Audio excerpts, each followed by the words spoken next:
funds together despite accumulating great amounts. Somehow the money just disappeared. He engaged in a variety of business ventures, all of which failed, including a Boston store. He was actually sent to Deckers prison twice. His son also got in trouble and was sentenced to death for robbery. It amazes me that you could be sentenced to death for robbery, and ultimately that was futile, and he was deported. I believe to a penal colony in either Australia or some of the places that you work. but he had it. We I'm run sorry, up a tab, and then I'd say, we didn't give take, yourself a $300 tip and give you 100. Yeah. He wrote these memoirs, so they're difficult You have memoirs no idea, because man. they're, People, there was as money most memoirs everywhere. are, And then I quite moved to self-serving, Poland. and he glosses over And I'm walking a lot around of out the there, the Wild West. darker parts of his youth in particular, but he played up the whole idea of he's a Jew, and he's downtrodden by society as a whole, but he doesn't care, and he'll speak his mind to anyone, and as a coach, he'll stand up for his perception of who he was out of the nation. In the end, he just fought too long. So many boxers who keep fighting and fighting, and they don't retire as heavyweight champions. Were you one of the guys driving around in the cars with like the seafood? He has to financially. That's so bad. No, the speakers, all the speakers. He took talent from Gentleman John Jackson. The name is so ironic because it is Jackson who dropped by the hair and tunneled in East Coast, I had to keep shit. he had a period of John Jackson later, he was going to trouble with the law again. A woman insulted his wife Esther over a debt of 18 pence, and he brutally attacked the woman and even chased after her when she sought to flee. Definitely not cool behavior for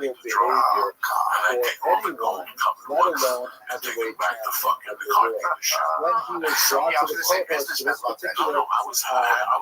particular incident, the Jews of London flocked and crowded the streets to get a sight of Mendoza, report him, but ultimately they were unsuccessful, and he was convicted and found guilty for that attack. So he definitely, he's not a poster child for all of the good character traits that we try to emulate in ourselves and in our children, but nevertheless, he's a dramatic illustration of a different path for Jews that can really reach high places. Here is a picture where he looks a little bit more like me here. This is at age 43, he came out of retirement. The first 2 times he came out of retirement, and he actually won a fight after a really horrific 56-round match. And these matches, by the way, the rounds had very little break time in between them, 30 seconds, and they just go at it. He tried again at age 57, so I'm not quite 57 yet, but just imagine somebody like me deciding to come back out of retirement, and he was not able to win at that advanced age, but nevertheless shows his triumphant, his indomitable spirit that he could not be cowed.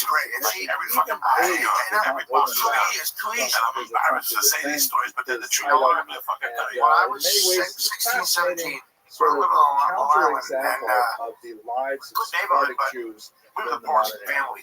You know, my father was older and everybody was young coming in. But a few of the developments of those were all the new houses, younger money, you know. And I would go, my father had a big Cadillac, and I would go at night with a shovel, dressed in black, and I'd dig out. I love hedges and plants, and I know what's expensive, what pines, what fucking, I know all about plants for some reason. We are at Turo College. We are named after Judah Turo and his family.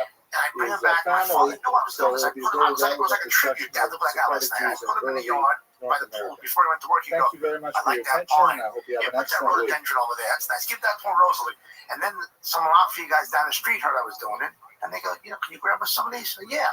So I started going out with my father's Cadillac. I lined it back with the glad bags. And I was one man operation. I dig fucking, and they were in the earth for like a few days. They weren't like sunk in. You just pick them out, put them in the trunk, boom, because no one lived in the model homes yet. It was all homes that were furnished, and the landscaping was done, but nobody lived there. There was no cameras once again. Really close to me. Model development, and it was like the hustle for like a summer. I spent a few grand, and they paid $50 for a bush, this one, a bonsai tree, like good-looking shit. Do you ever get the same house, like multiple times? I get refilling, you know, and I got a school that way. I got the school across the street and down the block from my house, and then I got to be like, I can't keep it in the school. They can't put this beautiful solar tree in, like 4 foot high. I pull out the ground, and you have to do it during the winter when things from the roof bowl is still going to be alive. my I place thought, of let me do employment. I that shit. thought that would be a I don't know if nice you guys probably didn't do this shit. Like, maybe afterwards we go to a bar and we wouldn't even pay for drinks. We would just take them off the bar. Like if someone looked the other way, we just steal their beer. You know, if it was half full, just drink it. Biographical materials available on Julesburg. I was Oh yeah, all the time. Like I remember a girl wanted, I go, you want me to get you drinks? She goes, yeah. I go, I'll go right back, and I had to steal a drink off a bar. It was only like 3/4 full. She goes, what you think? I go, yeah, I just wanted to make sure the bartender made it right. Here you go. And I would just take that. We used to walk in the bar and just look. A guy would turn the other way. I go, sir, can you tell me what time it is? So you go like this and look down, and my buddy would steal his beer. He just got a beer, wasn't looking, it was on the bar, and he'd walk away with it. And the guy turned around and go, look at my beer. You know, so we wouldn't even pay for drinks. Really you see a half drink at a bar, no one's around, you steal and take it and just start drinking it, we can give a shit. About his background. That's fucking crazy shit. I used to love my high school janitor at my local bar. First of all, He used tonight's to lecture is my high school sponsored by janitors an have a anonymous momo. donor. On Friday, like 11:30, he'd show up at Joe Mary's. And I always knew there was something wrong with it. Something like that. She I would put my hand in his pocket, he would have put his jacket on the thing, and he would have a container there of Valiums and these other white pills. I would take all the Valiums and give them up to my friends. I mean, and there was the bartender was Lila. She was fucking nuts, but she had this dog that would just sleep the whole time. And our job was to go over and order a drink from her and piss on the dog. I mean, this is all in Jersey you can do this. Piss on the dog, Piss on the dog while you order the drink, right? Because the dog was right there. So you had to get the guy.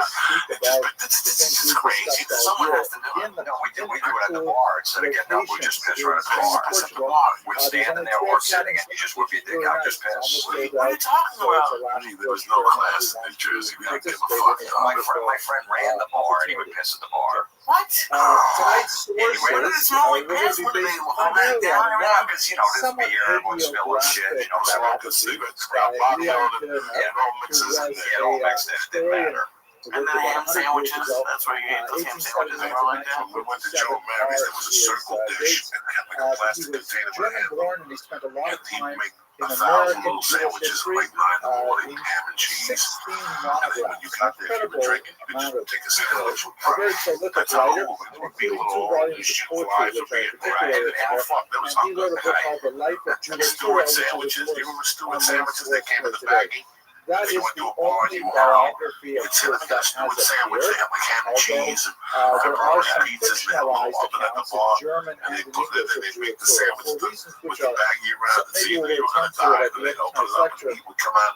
The The ham figure and of cheese Judas wasn't that Stewart bad. And is you very peed at important John Mary's? 19th century Nah, we never German peed. historiography. Except we peed His on the dog. particular life story Beside that, we was peed in the back. part Look of up the whole Stewart Wissenschaft sandwiches from the 70s. See if you can find the model toaster. of the ideal There was this Jew, one so strip his club life near my house. It was portrayed 5 cent some bar German pies, like pizza, fictionalized, like their serialized little bar novels. pies, whatever like that. It was so you would We take also order in looked with that. at some So you get pizzas, if you're contemporary strippers and stuff. scholarship What we used to do with the dollars, we used to rip the dollars in half and roll them up. You know, you stick them in the girl's fucking, you know, in their stocking or whatever, their fucking, you know, garter belt. And you know, the strippers, they just throw all the money on the stage in a big pile, and then they go in the back and they count it. So they didn't know, because we rolled it up like it was almost like a fucking, like you were in a store fine. So they had no idea. So we got 2 stuff for a buck, we call it. You know what I mean? So we get, yeah, the girls said no, and then they get in the back, like, what the fuck? Somebody ripped the fucking, you know, $1.50 down. You know, we knew we had to get out of there within like 45 minutes because they'd come out for the next shift, because they would come out like once an hour. We knew they were going to look, oh, all right, who the fuck did this? And eventually we get busted. So, and then we did the next strip club and do it again. We'd be in the car just ripping As I dollars and heard roll someone in the audience say a few minutes ago, he doesn't look happy. This is the only photograph that we have of Judas Earl that I am aware of. It's a daguerreotype. His years here are 1775 to 1854. And as one of his contemporaries remarked here, Colonel John Winthrop, it is a strong likeness of him in every way, perhaps too strong to retain the same amiability which so softened and degraded his countenance, and which the artist has not been able to transfer. In other words, he's much better looking in real life. Much less angry looking in real life. I can say from his biography that's certainly true. But he did live a life of great solitude. A failed love affair early on in his life was the end of his romantic life, and he lived alone, a very simple lifestyle, very incredibly successful businessman, but very few social contacts only reserved a small circle of friends that he was associated with, and yet at the end of his life, in particular, a tremendous production of philanthropic works in his will, and many during his lifetime as well that remained hidden until he passed. So this is a man whose life we're going to study from 1775 to 1854. Let's look at his Sephardic background. The story, as you'll recall, that we've been following since the turn of the semester is the departure of the Jews from the Iberian Peninsula. And you've got lots of Jews we talked about, for example, the Chidah making it out to Eastern Europe. We spoke about the Abarbanel in Italy. We talked about Usque also in Italy. Last year we spoke about Da Costa making it to Amsterdam. And there are many Jews who made it all out to the Americas. In particular, at this time, there are many Jews who actually went to Portugal, Portuguese-held territory in Brazil. You'll recall that the experience of Spanish and Portuguese Jewry is somewhat distinct. Many Spanish Jews tried to the oppression of the Inquisition by fleeing earlier across the border into Portugal proper, and once they lived there, they found that their refuge was very short-lived, and ultimately the position represented tremendous hardship for the Jews living there. Over the course of the next 100 and 200 years, Portuguese Jewry sought to escape, all the while maintaining their identity outwardly as Christians and retaining their Jewish identity at home. So that's the origins of the Turo family in particular. Many of these Portuguese Jews made it to Brazil because that was under Portuguese control at the time, and they were hoping that by moving from the center to the periphery, they would be able to escape the clutches of the Inquisition. This was unfortunately not the case. The Inquisition followed Portuguese and Spanish Jewry into the New World, and you had several major auto da fe public burnings of suspected Judaizing Christians. You had many of these Portuguese Jews living in Brazil at this time, and Brazil, of course, is highly religious territory. Once the Inquisition came there, it was unusually small. So it happened that many of the Jews, these Portuguese Jews, had been living in the northern section that was conquered by Holland briefly between 1630 and 1654. Holland, unlike Portugal, had tremendous religious freedom. Amsterdam, of course, was the bastion of liberal values in general and tolerance for all faiths. And so a lot of these Portuguese Jews who had been posturing as Christians for generations said, okay, it's Mardi Gras. Once Dutch rule came to northern Amsterdam, all of these hidden Jews began to show their true colors and were outwardly practicing as Jewish. This, of course, was a death sentence when the Dutch lost Brazil, and with the overcoming of the Portuguese, that meant that the Jews who were once again under Portuguese control, since we had to flee. So you had a few dozen Jews leaving Recife who eventually ended up in this part of the world. You may recognize that as Lower Manhattan, because at that point, Lower Manhattan was, of course, New Amsterdam was still under Dutch control. And so these erstwhile Portuguese Jews moving to Brazil to try and get from the center to the periphery, and then when it becomes Dutch, they say, all right, let's try it out. Let's see if we can represent ourselves as Jews. And when the Portuguese come back when they're free, they end up here in New Amsterdam, which of course is New York City. And then from New Amsterdam, many of them moved out to Newport, which was at the time a bustling industry. And that's where we're going to pick up the specifics of the Juratura story, because a small number of these Portuguese Jews had made it to Newport. And in 1658, 15 Jewish families from Holland came directly to Newport, Rhode Island, to join those two Portuguese families that had started there, and included among them Judah Turo's father, Isaac. for whom, together with Judah, this particular college is so named. Are you able to get this over here, David? Does it And they show never up? got caught. You see the Turo or the Turo? Everyone was always doing the shark. So that's basically the story of how the Turos come to America. Let's look at that in particular. Isaac Turo is the important person in this particular story. Here's a drawing of the Portuguese synagogue in Amsterdam. And remember, Portuguese, these are the Jews who have lived for who knows how many generations as Christians. And then when they finally get to a liberal place like Amsterdam, where they begin to expect a Jewish identity again, the name Turo occurs many times in the community records. One Abraham Turo is named as the Rabbi on your own loan from the he thinks is my treasurer fucking money. of the And Holy when you don't Land pay that Society. back, you We're ain't probably coming to talking you. about the You big ain't dog. There are many the bar organizations drinking, that were collecting charity for the benefit of the Jews living in Israel. And so Abraham Turo was one of those officials in Amsterdam who was responsible for that. He was also a partner in 1682, and he was the president of the Jewish community in Amsterdam, a very prestigious position. One of his descendants is Isaac Turo, shown here, who was born in 1738. Being a great friend. He had religious inclinations and he served as a Chazan, as a cantor, probably more like a rabbinic position without necessarily having without necessarily having a different ordination. But in Jewish context, it really doesn't matter, at least for officiating a synagogue, performing a lot of life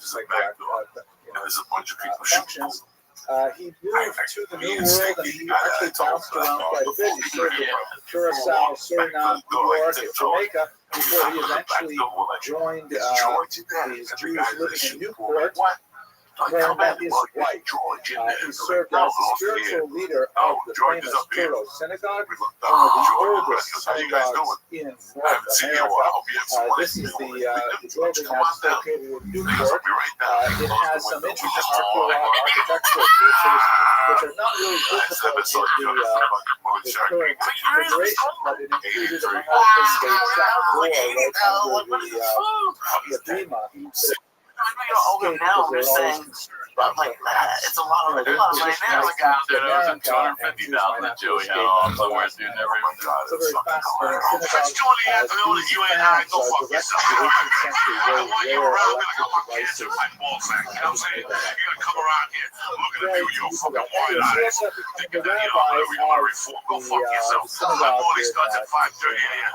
Either you're there or you're square. Of course, called the Turo Synagogue back then. But nevertheless, it has been associated with his name and with his illustrious son Judah, who we will explore now. So what's happening is to Isaac Turo, the Chazan who moved from Holland to Newport. He marries Reina Hayes of Boston. Reina Hayes' brother is an extremely important person in Judah's life shortly. They had 3 children, Abraham, Judah, the second son, and Rebecca. But then the American Revolution broke out. And ironically, while Judah, the son, ended up becoming very much an American patriot, his father, Isaac, was a Tory, was pro-British. And this never happens in the modern age where the father and the son have different political viewpoints. But anyway, the father, was concerned with the revolutionary war, and so he ended up leaving Newport with the Torah scrolls and took them to New York City, where he had some protection from the British government. And then when the American Revolution expanded still further, he ended up moving to Jamaica, where he served as a rabbi in Kingston. After living through this 3-year winter, I don't know why anyone would want to go to Jamaica for the position, but that's where he set up a stella. And unfortunately, he died a year after, and his son was only 8 years old at the time. So following the trail here, Isaac, the father, comes from Holland, moves to a few places in the New World, settles in Newport and marries there. And then with the revolution, he makes his way down to Jamaica and unfortunately passes away, leaving his widow with their young children. she decides to go back to Newport, and the children are raised in the home of her brother-in-law, Moses Michael Hayes. Very important American patriot. Judah is raised at the age of 8 in the home of his uncle, Michael Hayes, Moses Michael Hayes. Hayes, unlike his father, who was a Tory, Hayes is an American patriot who supports the revolutionary efforts, and he also has some rather unique, broad-minded values. And this is a small section from an abolitionist named Samuel May, who was Ben Bias, was a regular householder in the Hayes home. I'm like a surgeon. I'm just buying And he VCRs. writes in his memoirs about what it was like visiting the Hayes so often. He writes here, I got a call, and it's both Uncle and Aunt Hayes, or so I called them, were fond of children, particularly of me, and I was permitted to stay with them several days, and even weeks together, and I can never forget not merely their kind, but their conscientious care of me. I was the child of Christian parents, and they took special pains that I could lose nothing of my religious training so long as I was permitted to abide with them. Every night I was required on going to bed to repeat my Christian hymn and prayer to them, or else to an excellent Christian servant woman who lived with them many years. I witnessed their religious exercises, their fastings, and their prayers, and was made to feel that they worship the unseen, almighty, and merciful one. Of course, I grew up without any prejudice against the Jews or any other religionists, because they did not believe as my father and mother believed. It's a beautiful short passage with a longer section here that describes how the Hayes home was clearly religious in nature, that they have their fasting and their prayers, and the young Christian child who is a Ben Bias there. I don't even know what the right English term for Ben Bias is. Someone who's a child who's constantly underfoot in your home on a regular guest without any invitation necessary. Usually for kids' best friends, you know, like my boys' best friends are constantly eating at our house. I send a bill every 6 months to their parents, that kind of thing. So he was in their house, and when he would sleep over, for whatever reason, the parents were around, who knows, he would always, you know, Hayes would make sure that he did his regular Christian things, and they confirmed that while they had their own religious identity clearly well entrenched in that. So it gives you a sense of what kind of home Judah must have grown up in from a very impressionable age. And it also says something about the kind of values that he imbibed. One which maintained a strong identity rooted in the Jewish tradition, but at the same time quite tolerant and even promoted the religiosity of others simultaneously. It's an interesting kind of combination that you do not see so often anymore. Unfortunately, here is the beginning of the tragic part. He fell in love with his first cousin, the daughter of the Hayes family. So here he is, a young orphan, who's living in his uncle's home and growing up in close proximity with young Catherine, who was born right about the same time he was, and he falls deeply in love with her, and she with him, and he begs her father's permission to marry, and he denies. It's not the issue of consanguinity. There I hear some nods. Okay, thank you. It's not the issue so much of that it would be illegal in either Jewish law or secular law for them to marry. Probably not recommended, but for whatever reason, we do not know. The sources are sparse in this area. The father objected and would not allow Judah to marry his daughter. He tries a couple of interesting stratagems to keep them apart. At the age of 23, when the love affair is still not going away, Catherine isn't going to date anybody else. So he says, okay, and Judah, by the way, at this point is working in his international and import-export business. He said, Judah, I want you to lead a ship that's going to go all the way to the Mediterranean. It'll take you 2 years to manage this particular mission. His hope was, at least in the assessment of the biographer Bruno, that after 2 years of separation, you should meet someone else, maybe he'll meet someone else, and their puppy love will die off. It's also a pretty dangerous mission. He ends up being attacked by pirates, survives eventually, actually saves the cargo. He ends up becoming a huge success, and he comes back 2 years later, mission accomplished with a phenomenal amount of positive results to the venture. And the father says, no way, go with an olive. How the hell, it must have been some extenuating circumstances, the kidnapping thing. How do you get into a kidnapping fucking truck? Oh, okay. Yeah, it's not like in the movies where it's like, you return this person, right now, I'll give you this much money. Yeah, so it's like kidnapping is moving somebody to small town exactly. dominated by his that's the best. father-in-law. There's no way for him to go out and make a fortune. So he heads on to the most likely place for it. He goes to New Orleans. At this point, it was an extremely across the street from Mustard's last stand, we shall see. and Boulder is a hot dog place He from thinks he'll Chicago. make his Hot fortune dogs there. and Perhaps he'll be able to pickles and that return motherfucking Mustard's last stand. establish an individual And across the street home was a and so on. Chinese Perhaps restaurant he'll be able to upstairs. have Catherine. Turns out that never happens. He never marries. She never marries. At the end of our lectures, he actually died within a few days of each other. What a stark, level sort of story. After the Anyway, comedians, let's so I had the bear in Maggie mind Todd how that joint, must have 150, had an I get the impact feature on 100, I his get growth 100. as an So individual. whatever I do, He shows up me. in New Orleans So I as a made a young little man, money. now in his The 20s. run sold The population of this $3,000 port city was about He 8,000, had never sold and that this was much. Now I prior met to Ron the selling U.S. neon. I used to sell possession neon of door New to door. Orleans. So Still, I come in, give the you a flyer Louisiana Purchase. with an open But sign. he And then realized tell how that much you this want would to be open. a In those really days, open signs were just becoming popular. port for the 200 entire stores. continent, 200. because it's at the I give you bottom a of the little yes, Pacific we're Basin, open signs. on the Yeah, Gulf. I give you Tremendous 150 opportunities Chinese there food, for $50. South Right America, now, fuck North that one. America. I want 100 and 100 credit cards. Of international trade. Okay, U.S. store. Okay, This is it was well wrong. U.S. store right now. You know how obviously, long I but milked Ron for? thought that the I had Ron excellent. paying By my rent. 1840, I had Ron. just 4 decades later, Ron it was a became bad the motherfucker. fourth busiest port One in sign, the they world. paid me $200 And for. understand And the it cost them context of this. $10,000. It only In those runs days, Liverpool, right? New York. It was all Bigger than it New cost Orleans them as a port, $10,000. And I did more the comedy cargo show. going in and out. And I put And it was money in his actually pocket. the third And if you want to get largest my city Chinese in the people, once U.S. they do and the 3,000 at the bar, wealthiest they per lose their capita mind. city. They would call me By every day.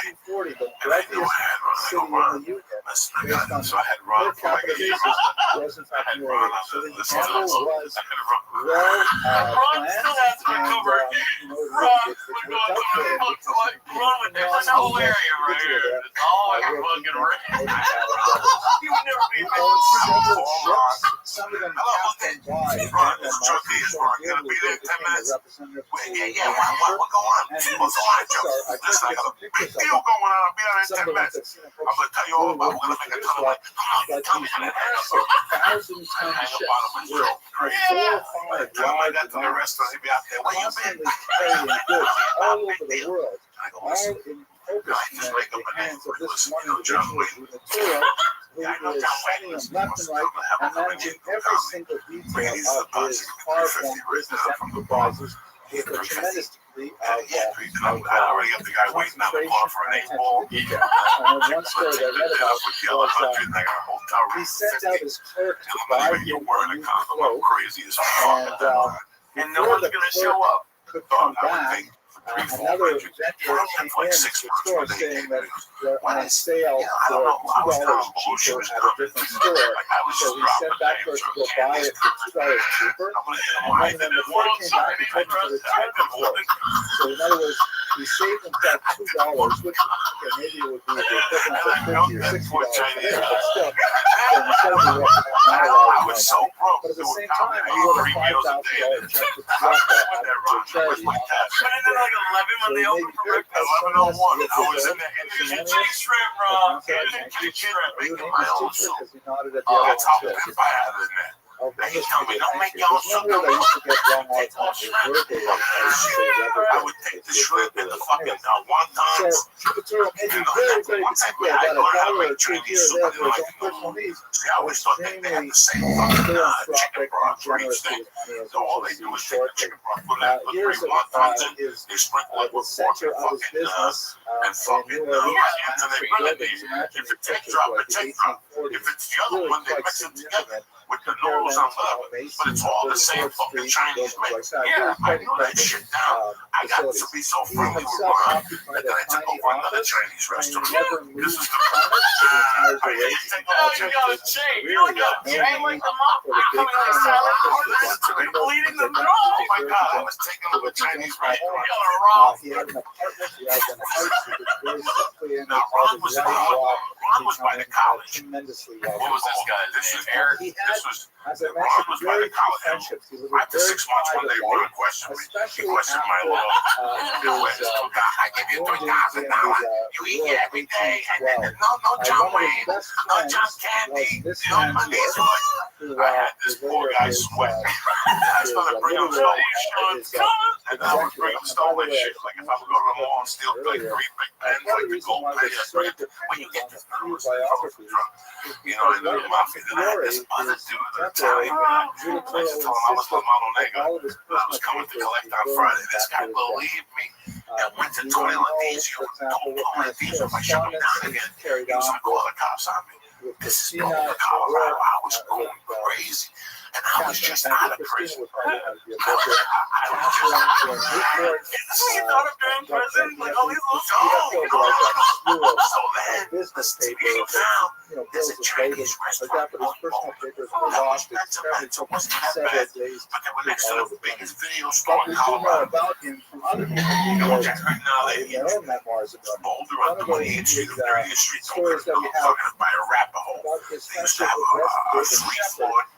That was cemented, in particular, one dramatic moment on the battlefield. This is from the biography of Andrew Jackson. Like a three-story blockbuster way before I'm going to read you a section of Judah Turo. So Judah Turo, the far-famed and far-beloved philanthropist of New Orleans, on this day, January 1st, 1815, served his country in a capacity much more dangerous than that of a combatant.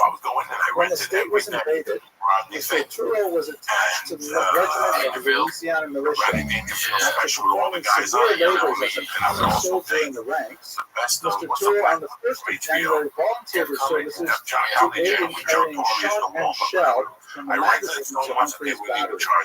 In this humble but fearless duty, he was seen actively engaged during the terrible cannonade with which the British opened that day, regardless of the cloud of iron missiles which flew around him, and which made many of the stoutest hearted flee closer to the embankment or seek some shelter. But in the charge of duty, this good man knew no fear and perceived no danger. It was while thus engaged that he was struck in the thigh by a 12-pound shot which produced a ghastly and dangerous wound. What ended up happening is that he was lying on the battlefield, bleeding out, hit somewhere in the thigh, and this man, Resin Shepherd, ran out there, grabbed his own body and dragged him back to safety, brought him to medical attention. Apparently, it took close to a year for him to recuperate, but it ultimately saved his life, and they maintained a very close friendship for years thereafter. One of the few associates among you was very close to it. But I think it's interesting to contemplate how here, by 1815, he's really quite a wealthy man. He's been living in New Orleans for a dozen years, and yet he volunteers for the militia, and he's out there doing the front wheel And then told me down carrying the truth. I shock said, listen, man, I to forgot the my battery wallet. to be able to You're always reload, to allow the soldiers out there to reload. Incredibly dangerous work for a businessman who at this point is in his late 30s, early 40s. It's really quite impressive that he would personally undertake that kind of heroic activity. And it shows his patriotism as well. Now let's turn a little bit to his personal. He was not especially gregarious. I mentioned earlier he didn't like going to synagogue very much, in particular because the first synagogue in New Orleans was not Sephardic. There was a German synagogue there, and he was not very fond of it. So he rarely participated. He doesn't show up as one of the more campus later when a Sephardic synagogue would be established. Then, like Montefiore, he has kind of like a change in his attitude and ends up becoming a very regular attendee of services and so on. So he obviously has some attachment to his Sephardic roots. And he was also secretly at this point giving thousands of dollars to charities all over America. Hell yeah. And across the world.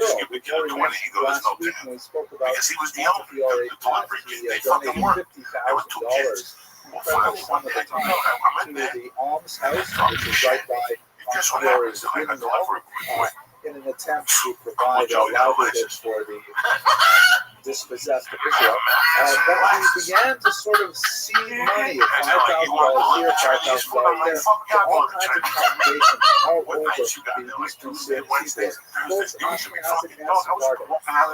He even was quite interested in the faculty of Jews of exotic countries. At that point, the Jews of Kaifeng in China were discovered. You can see some of those Jews from that region, and gave thousands of dollars to support this struggling community, which amazingly was not able to make a go of it, even though they had such tremendous proximity to authentic Chinese food. That's a good question. They would call and ask me, I'm just saying, and I would create the phone, but the increased of business you must have brought. Oh my God. People going in to see me. That's what I thought. I was just trying to understand it. Listen to me. And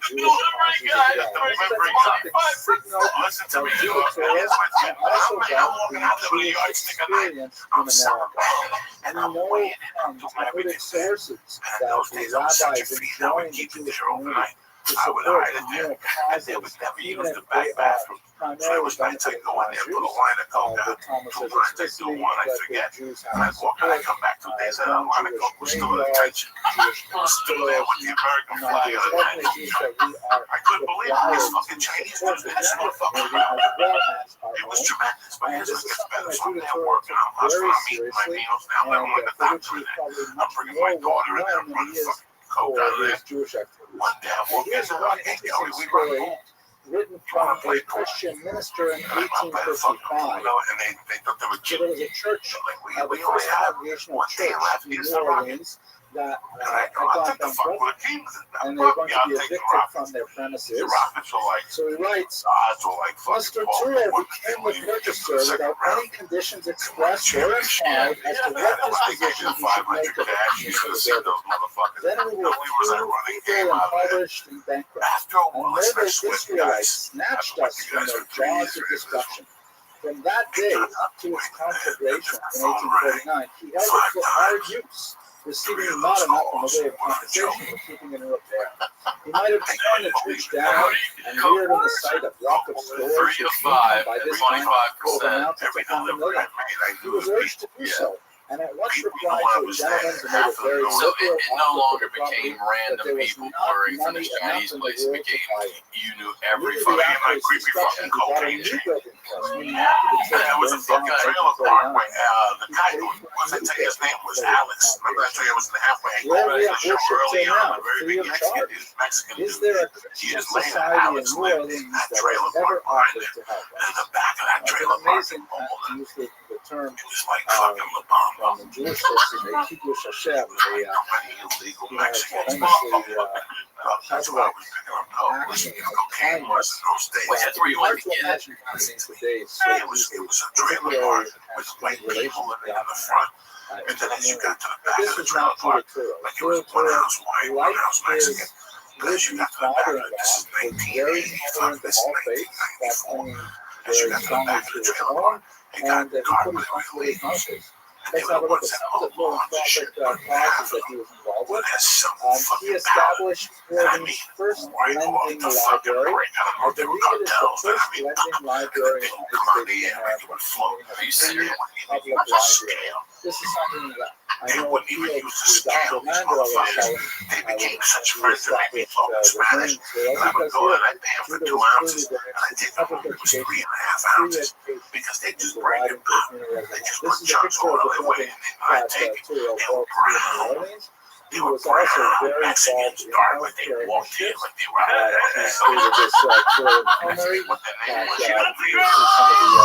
You know, I never fucking asked. I never fucking asked how they got in. If they used something television, I never asked. You don't fuck about SBL. No, I didn't ask these motherfuckers. All I know is they had some fucking coke that was tremendous. I was making money. I was working on this Chinese restaurant. And you know what, man, that was one of the I knew I had no future. I knew they were going to figure it out. I remember going in there, I would go on the road as a comedian. They were all very nice to me. They were Vietnamese, they weren't Chinese, but they called Chinese. And they were so nice to me that it was like, fuck the war. I recall reading some of the letters that were preserved that he heard that a particular building was falling down, and he said, listen, I'll give you money, please do not reveal where this was came from. And by the way, when I walked by the other day, I saw that the entire road leading up to it was rather badly there. So listen, I'd like to pay you to make sure that the road leading up to your facility is also put in good repair. And once again, man that I got Korean oh please, you know, nobody call me. These are the Chinese were here first. They got dips. They got dips. Now let us turn to his legacy, which is fascinating and complicated. He was ultimately passed away in New York, but he asked to be reinterred next to his mother, who used to be buried next to his mother. People next door to them. Out of the hell, 1985. This is the hell, 1985. Still so weed. And I became friends with him. He was like 22. He looked like cousin. She was like 48. Just fucked at that. An old hippie chick that smelled. It was a nightmare, but they were the sweetest people in the world. And I met this Vietnam vet over there. I didn't know he was Vietnam vet. We started hooking up in the afternoons. He was old, and I was 10 years older than me. I never knew he was a Vietnam vet running the shop. And we would hang out and smoke. He would make me laugh my ass off. One day, we're crossing the Fox Theater, and there's a bodega there. Roses. And roses, and they make chicken. Because in those days, they used to make rotisserie chicken. This is way before Boston Market and everybody else. They were known for rotisserie chicken. So I go, Frank, hey, you want to go up there and get a chicken? He goes, yeah, come on, let's go. We split the chicken. We're sitting right in front of Rose, summer of 85. And there's a kid on the top of the Fox Theater.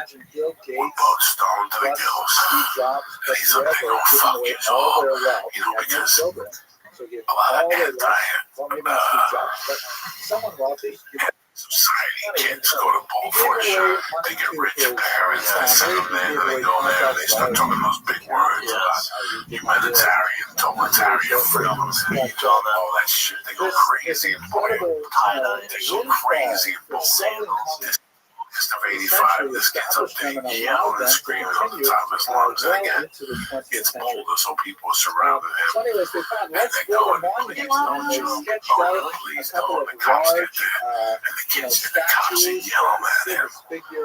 And me there, sitting there eating our chicken, like nothing happened, like nothing happened after that, because the kid was young when we walked in. We walked into the chicken place, that kid was already young. So by the time we walked out, there was a circle, and people were coming out, and we just called the police.